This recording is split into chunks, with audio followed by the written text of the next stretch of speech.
Muy buenos días, profesor Manuel Jiménez, desde Sevilla, yo desde Madrid. Le agradezco mucho que esté usted hoy aquí con nosotros para contribuir a la clase de políticas públicas sectoriales, en concreto en el sector del medio ambiente. Muchas gracias por estar hoy con nosotros, profesor. Buenos días, encantado. Muy bien, profesor Manuel Jiménez, usted ha escrito un texto extraordinariamente interesante que han leído nuestros estudiantes acerca de el medio ambiente, la política de medio ambiente que se ha seguido en España y, en buena medida, sobre la opinión pública. ¿Cuál es el papel de la opinión pública en la política del medio ambiente y el de las movilizaciones de la ciudadanía en la política del medio ambiente? Bueno, el papel de la opinión pública es fundamental. La opinión pública la podemos entender como un campo de batalla, ¿no? Donde distintos actores intentan introducir los temas que les preocupan y luchan por avanzar las definiciones de esos problemas, ¿no? Al mismo tiempo, la opinión pública es fuente de legitimidad. No podemos pensar en una intervención del Estado, en una política pública, teniendo una opinión pública desfavorable, contraria. Podemos pensar en muchos ejemplos en la política española donde los gobiernos han ido en contra de la opinión pública y ha sido un fracaso, ¿no? Quizá todos podemos pensar en el caso de la guerra contra Irak, ¿no? Como esas decisiones en contra de la opinión pública tuvieron efectos negativos, ¿no? En el caso del medio ambiente, igual, ¿no? En el caso de la política climática, es muy difícil pensar en esas políticas de transformación profundas que son necesarias para combatir este problema sin contar con el apoyo de la opinión pública. Entonces, ahí los movimientos sociales, digamos, su forma de influir en la política es fundamentalmente, o una vía muy importante, es a través de la opinión pública. Y en el caso del cambio climático, lo hemos visto como el movimiento a favor del cambio, en contra del cambio climático, a favor del clima, ha jugado un papel muy importante de movilización de la opinión pública, ¿no? Llevando a la opinión pública, haciendo visible las demandas y los posicionamientos de los científicos y de otros actores pro clima, ¿no? O sea, han jugado ese papel fundamental en la configuración de la opinión pública. Es un actor importante la opinión pública en la configuración de las políticas, pero en su texto apunta también el paquete de energía limpia para todos los europeos. La Unión Europea es un actor importante. ¿Qué papel desempeña en el diseño y ejecución de las políticas de medio ambiente en España? También fundamental. La europeización de las políticas públicas, ¿no? Se habla de la europeización de las políticas públicas, pues quizá encontramos en el caso del medio ambiente y del cambio climático uno de los mejores ejemplos de europeización de las políticas. Hay que pensar que España, cuando se incorpora a la Unión Europea, apenas tiene institucionalizada la política relacionada con el medio ambiente. Había muy poca política, muy poca intervención, ¿no? En términos de organigrama, el medio ambiente ocupaba posiciones muy, muy bajas en el organigrama del Estado. Entonces se encuentra con que tiene que incorporar todo un cuerpo legislativo muy importante y que ha supuesto pasos de gigante difíciles en la consolidación, en la institucionalización del medio ambiente como materia, como campo de intervención pública. La Unión Europea también ha jugado un papel muy importante a veces como aliado en los sectores, digamos, proambientales del movimiento ecologista, porque han encontrado ahí un referente, ¿no? Un apoyo, una justificación de sus demandas. Entonces, bueno, podríamos pensar en ejemplos como toda la legislación relacionada con la evaluación de impacto ambiental o de acceso a la información ambiental, donde las demandas por parte de la sociedad civil en España para que se cumpliera esa legislación han sido motores también del cambio de la política ambiental en muchas ocasiones. Entonces, por ejemplo, España, un indicador de esto puede ser que España es de los países con más quejas por parte de la ciudadanía por incumplimiento de la legislación ambiental, ¿no? Entonces, ha jugado ese papel de motor y sobre todo de oportunidad para determinados actores para avanzar sus posiciones, ¿no? Qué interesante. Distintos gobiernos en España han tenido un perfil más alto, más bajo en favor del clima, para actuar como palanca, para intentar reducir los efectos del cambio climático. En su texto nos apunta que el gobierno de Rajoy tuvo un perfil, que es el precedente al que tenemos, el anterior al que tenemos ahora, tuvo un perfil bastante bajo. ¿Cuáles fueron los motivos de este perfil bajo y en qué medida, digamos, las industrias más tradicionales, las organizaciones que están más relacionadas con la explotación de combustibles fósiles, tuvieron algún papel en ese perfil bajo que desempeñó el gobierno de Rajoy?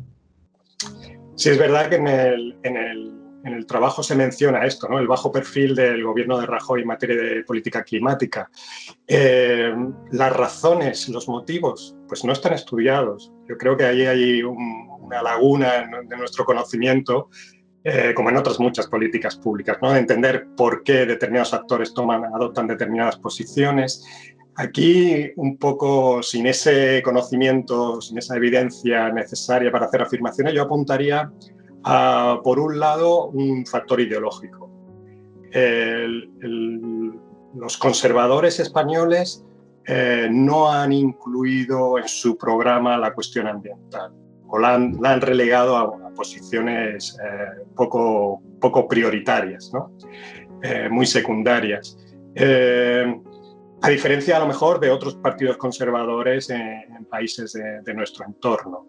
El motivo tiene que ver con posiblemente este conservadurismo, donde en las distintas acepciones que puede tener ser conservador, ¿no? Podemos pensar que pueden ser moderados a la hora de pensar en el cambio. Pues yo creo que aquí el conservadurismo es sobre todo tradicional, ¿vale? Entonces se entiende el statu quo como mirando hacia el pasado, fundamentalmente, que mirando al futuro, ¿no? Y el medio ambiente quizá es uno de los factores donde esto se aprecia más.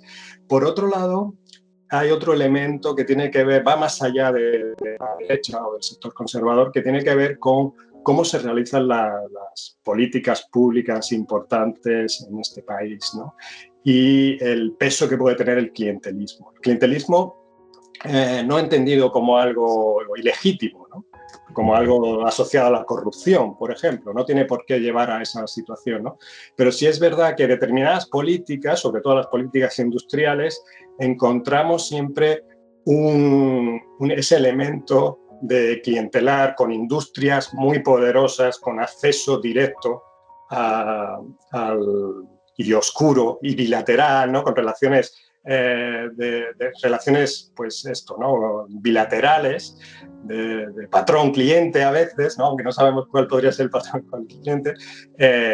Y sectores como, por ejemplo, la energía tienen muchísimo peso. Entonces, posiblemente en el caso del gobierno de Rajoy encontrábamos con que esos accesos directos eran mucho más fáciles, ¿no? Más directos todavía por parte de determinados sectores industriales, como por ejemplo los vinculados al sector de la combustión, frente, ¿no? a las petroleras, frente, por ejemplo, al acceso que con las élites conservadoras podían tener sectores energéticos emergentes vinculados a las energías renovables. Entonces, posiblemente por ahí tiene que haber, ¿no? Una estructura de poder y de oportunidad para estos intereses económicos. Está claro. No deja de ser curioso que alrededor de la política de medio ambiente, que parece ser o hasta hace poco, tan poco relevante, se articulen una serie de grupos de interés que intentan o vetar o paralizar o reconducir las políticas de prevención del cambio climático o en defensa del clima, ¿no? En su texto usted habla de cambio de paradigma en la política climática. ¿Usted podría indicar más o menos, grosso modo, los elementos de este nuevo paradigma que parece que estamos empezando a entrar en él? No sé si hablo de cambio de paradigma. Ahora me suena un poco fuerte. Quizá un giro en la política climática. Un cambio de paradigma implicaría un cambio en la forma de entender la problemática radical, que se traduciría en un cambio en el organigrama del Estado, donde, por ejemplo, la cuestión climática, la cuestión ambiental, tendría una posición clave, prioritaria, de máximo poder y de, digamos, de capacidad de influencia sobre las otras áreas, ¿no?, sectoriales. Y también implicaría, pues, el desarrollo de nuevos instrumentos para conseguir, ¿no?, los objetivos que se redefinen bajo ese nuevo paradigma. Entonces, yo hablo, creo, de un giro importante en la política climática, en la política ambiental, donde a lo mejor sí encontramos elementos de este cambio que apuntan a un posible cambio de paradigma. Por ejemplo, el mayor peso en el organigrama que pueda tener las cuestiones ambientales. Hay que pensar que, por ejemplo, es la primera vez este gobierno y este gobierno y las dos legislaturas, los dos gobiernos, quizá, ¿no?, ha pasado poco tiempo, en un par de años, es la primera vez que encontramos un ministerio de medio ambiente que engloba, por ejemplo, las competencias de energía, ¿vale? Ahora mismo es la vicepresidencia cuarta. Por encima todavía tiene varias vicepresidencias. Esto quiere decir que, perdón, que tiene una capacidad de influencia mayor, pero todavía es posible que entre en conflicto con otros sectores importantes, ¿no?, como puede ser industria o como puede ser, pues, economía, ¿no?, que está en el organigrama, está por encima. Pero sí tenemos ese elemento, ¿no?, de aumento de presencia, de poder, de autonomía dentro del gobierno, dentro de la administración del Estado, donde se definen las políticas públicas.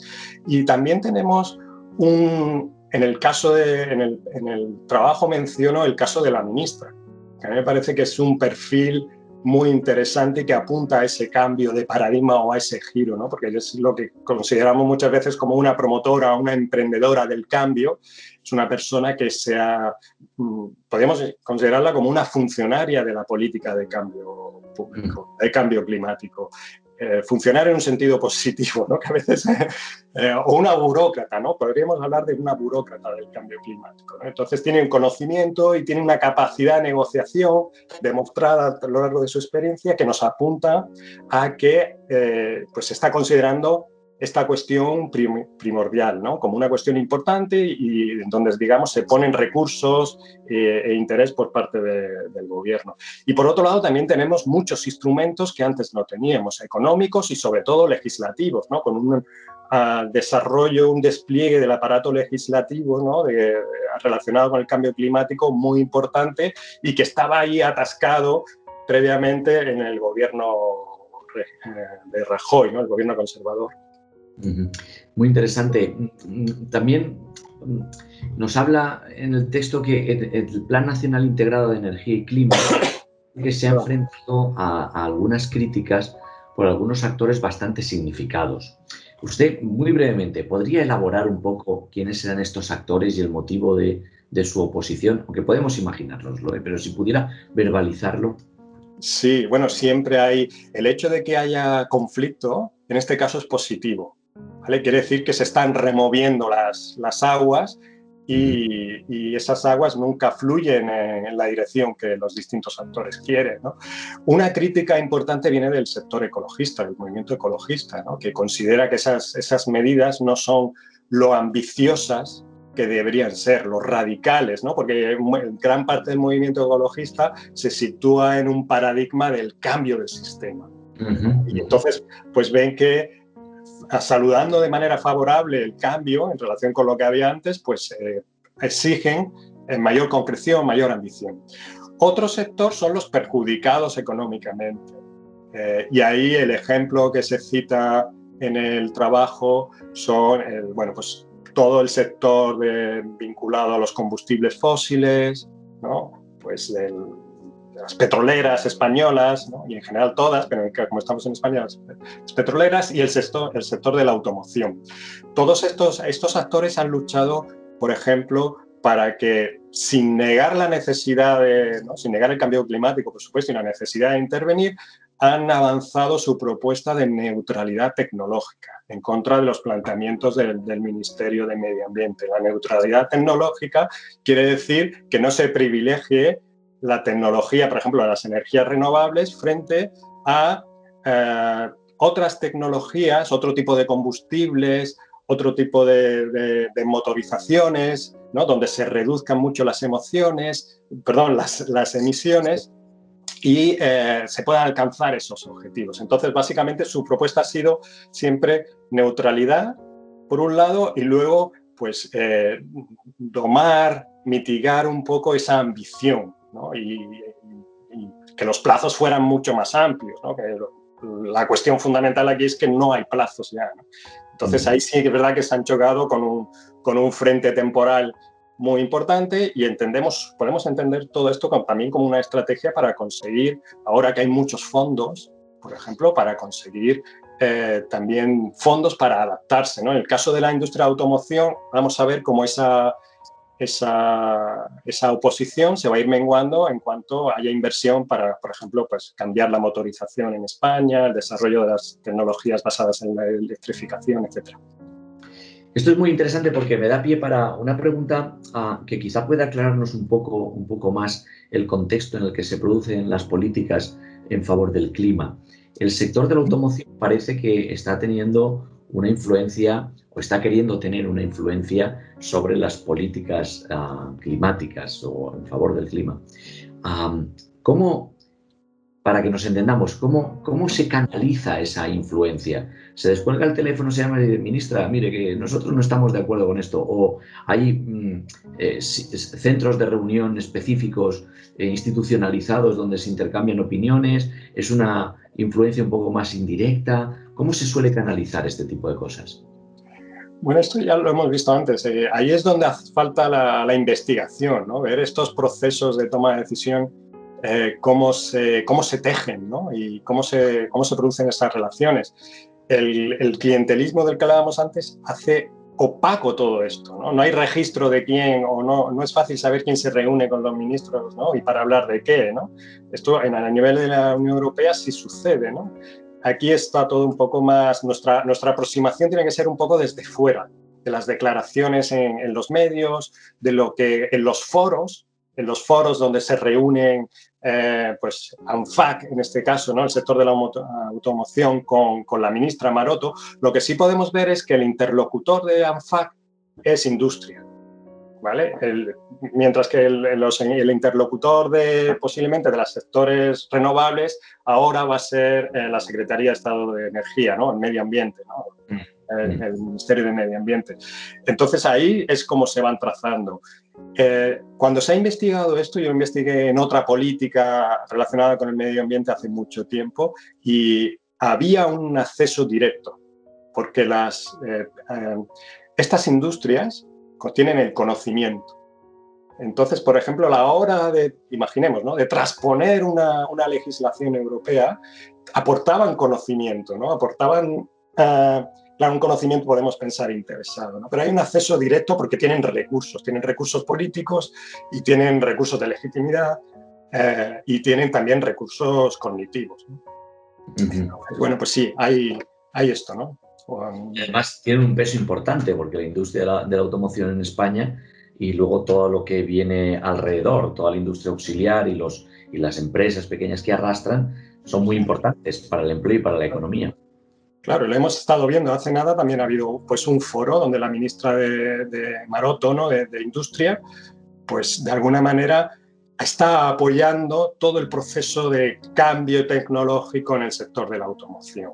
Ese apoyo se traduce en una gran parte de estos fondos europeos, ¿no? que van a venir, pues que se van a dirigir, y ahí está la cuestión importante también, se van a dirigir a transformar el sector de la automoción. Entonces, digamos que los sectores que quedan ahí un poco más perjudicados tienen que ver con el petróleo, con los combustibles fósiles, que son los que vamos a ver hasta el último momento criticando, como lo estamos viendo ahora, pues al Repsol criticando muy, muy, muy duramente la ley de cambio climático, que después ya de 2-3 años parece que ahora, en unos meses, se va a aprobar finalmente en el Congreso y en el Senado.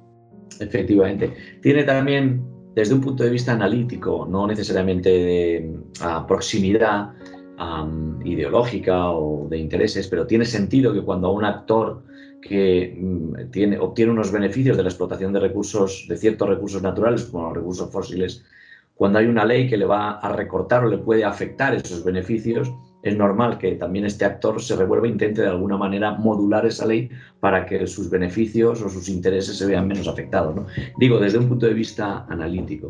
Usted nos habla en el texto de un nuevo lenguaje para referirse al medio ambiente, al cambio climático, sobre todo al medio ambiente. ¿Usted nos podría explicar algunos términos brevemente, algunos términos que anclan este nuevo lenguaje y cómo se relacionan con la política medioambiental? Sí, tiene que ver con lo que hemos estado hablando al principio de la opinión pública.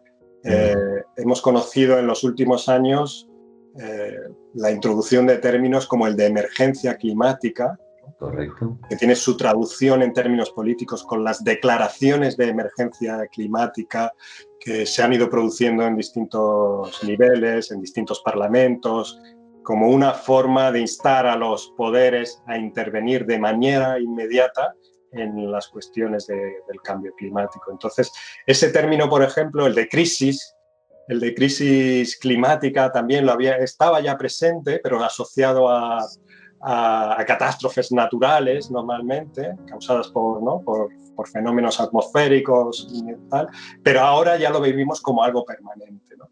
Entonces, estos dos son ejemplos de términos que se han introducido recientemente en la opinión pública y que de alguna manera también cambian la forma de pensar. No solamente están dirigidos a urgir a las autoridades a que actúen, también cambia un poco la percepción que podemos tener los ciudadanos sobre los problemas relacionados con el clima, viéndolos como algo inmediato, algo que está presente en nuestra vida cotidiana y que es urgente. Está claro. Su texto a mí me ha llamado, algunos de los conceptos que usted utiliza me han llamado mucho la atención. Los hemos leído, simplemente se los resalto para decirle lo interesante que me han parecido. El de hipermetropía medioambiental. Me ha parecido una cosa como muy llamativa, ¿no? Que nos puede ayudar a entender mejor cómo está la opinión pública y algunos actores importantes respecto de la emergencia climática que estamos viviendo. Usted es un experto en movimientos sociales, en movilización ciudadana, en opinión pública también. Usted ha publicado muchos trabajos al respecto, algunos de ellos, o la mayor parte de ellos, muy notables, muy citados y muy conocidos. Es usted un autor reconocido. Y la última pregunta que le quiero formular, y con esto vamos a terminar ya, es que, vista su experiencia con las movilizaciones y con la opinión pública, parece que los sectores más conservadores de la población se les ve menos en estas movilizaciones, estas manifestaciones, e incluso en las encuestas de opinión se les ve menos a favor de la protección del clima y quizás se les ve hasta menos preocupados por el cambio climático y tal. ¿Por qué cree usted que ocurre esto? ¿Por qué la preocupación medioambiental entre los sectores, digamos, conservadores de la población es menos relevante en comparación con el resto? Sí, es cierto que todas, por ejemplo, las movilizaciones, lo hemos visto, están protagonizadas por jóvenes, ¿no? Que se habla de una nueva generación de activistas climáticos. Y es verdad que junto a ese sesgo de edad, también tenemos un sesgo ideológico y también de género a la hora de pensar, por ejemplo, la concienciación climática. Entonces, ¿qué ocurre con los sectores más conservadores, ¿no? Es la pregunta. ¿Cuál puede ser el motivo por el que están menos presentes, tienen una conciencia climática menos madura o incluso pues, pueden estar dentro de los grupos de negacionistas o escépticos, ¿no? Que son unas categorías, unos sectores muy importantes por lo que estábamos hablando antes? Porque si queremos llevar a cabo estas intervenciones vamos a necesitar el apoyo o al menos la no oposición de sectores amplios de la sociedad. Y aquí tenemos esos sectores conservadores que es verdad que tienen un perfil muy envejecido, sobre todo el negacionismo, está entre personas muy mayores, hombres que viven en hábitats rurales, Pero si ampliamos un poco el negacionismo hacia el escepticismo, también siguen siendo una población conservadora, pero ya mucho más importante, y donde las cuestiones de edad y género, por ejemplo, ya no son tan importantes, ni siquiera el tema del nivel educativo. Tiene que ver, la explicación tendría que ver con varias cosas que hemos estado hablando, ¿no?, a lo largo de la charla. Por un lado, la configuración de la opinión pública. Hemos visto que los partidos conservadores no han dado prioridad a esto, ¿vale? Y en ese sentido no han avanzado, o se han mostrado bastante reticentes a aceptar la seriedad de los problemas relacionados con el medio ambiente o el cambio climático. Y es normal, en la medida en que muchas veces la opinión pública nos devuelve ¿no?, los discursos de las élites en las que estas personas pueden confiar, pues es verdad que están reflejando eso, ¿no?, cierto conservadurismo y cierta falta de prioridad a la hora de valorar las cuestiones relacionadas con el cambio climático. Entonces yo creo que tiene que ver con eso, ¿no? Por un lado, con que la opinión pública, los actores que ellos consideran que son sus referentes, ¿no?, que utilizan como atajos informativos, ¿no?, como pistas sobre los que, a partir de los cuales adoptar una posición, o bien no hablan de esto o hablan como una cosa secundaria, ¿no?, lo que decíamos, que no lo incorpora. Y la cuestión está ahí, que en el momento en el que las políticas climáticas puedan ser objeto de conflicto, ¿vale?, y vertebren la competición electoral, si la posición, digamos, en el sector conservador es, por ejemplo, la que está manteniendo Vox, que es de negacionismo, escepticismo, de lo absurdo que es todo lo que está ocurriendo en relación con el cambio climático, es posible que ahí, en esos sectores de escépticos, de indiferentes, encuentren eco, ¿no? Entonces yo creo que la batalla de la opinión pública con la que empezamos hablando va a estar en esos sectores, ¿no? Y en un sector que ahora mismo está escorado, digamos, hacia posiciones contrarias, pero quizá con no mucha fuerza ¿no?, hacia las cuestiones ambientales y las cuestiones del cambio climático, pero que va a depender un poco de cómo se articule a nivel de competencia política, que se polarice esta cuestión,